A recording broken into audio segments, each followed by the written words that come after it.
I like you, man, because I'm giving you stories that I'm saving for my book, and I'm putting out a book called The Coach Lasts Longer Than the Player. Let's go Tupac. Tupac, New York's finest. It's from New York. One of the realest. And that's why I hate when everybody's gangbanging and seeing these artists say they blood or Crip and got rags, and when they come to LA and they run into some real people, it's gone. But don't give the perception out there to these young kids that are listening to rap music that you're really banging. Because I'm living in LA for 20 years. I go south of Wilshire. Rappers come out, they stay in Beverly Hills. They didn't want to go that way. You ain't tough. There are some real kids out there who are gonna kick your narrow ass. You ain't from the street, I'm from the street. And only somebody who wasn't would think it was something to glorify. Yo, what up? It's Steve Lobel, CEO of A to Z Entertainment. Shout out, Thisis50.com. We working. Just be a motherfucking man. Just be a man. Be yourself at all times, man. Don't be no bitch. Don't be no bitch.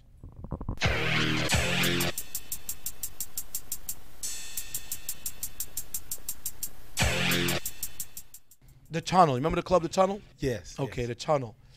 It was 17th Street and West Side Highway. It was one of the hottest clubs back then. Right. And Eazy was in town. He had his two Samoan bodyguards, the twins. And it was freezing. And Bone Thugs, who just came to New York to meet the Relativity company that they signed to Relativity Records, Sony. And he's like, yo, I want to go to the Tunnel. So we went out.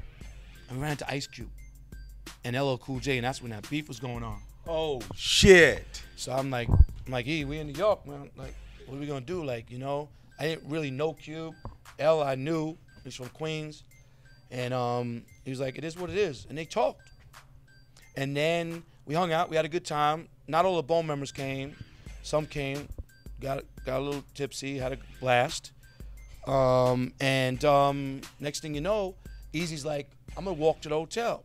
And when you're in New York City, man, all that limos and car services, real guys want to walk. Right.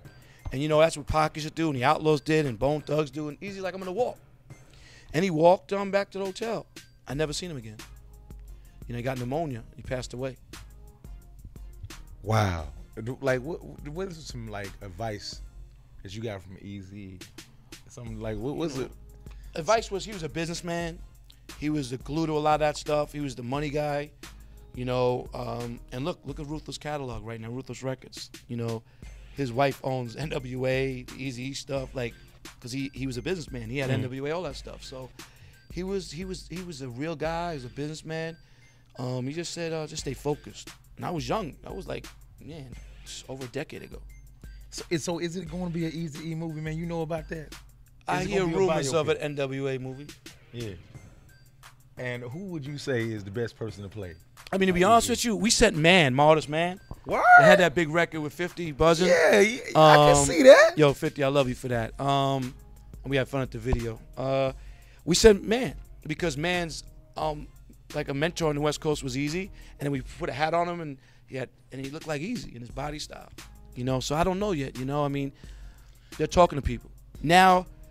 The virtual avatar with Eazy, they have to use somebody, the shape of him, the voice. So he has some children, and I don't want to give it all away yet because I want it to be surprised. I want people when they see Eazy to cry and smile. And you know, Wu-Tang's bringing Old Dirty Bastard back because when you do something, you just want to make sure it's incredible. So I don't want to give too much out yet, but just show up to Rock the Bells, man, and see Eazy. It's going to be in 4 states, you know, and we might take it on tour.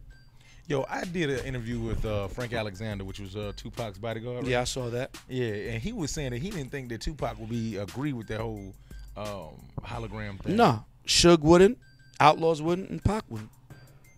And you cool with it though? I'm not cool. Who am I to say? I mean, who am I to say? I would have went to his mom.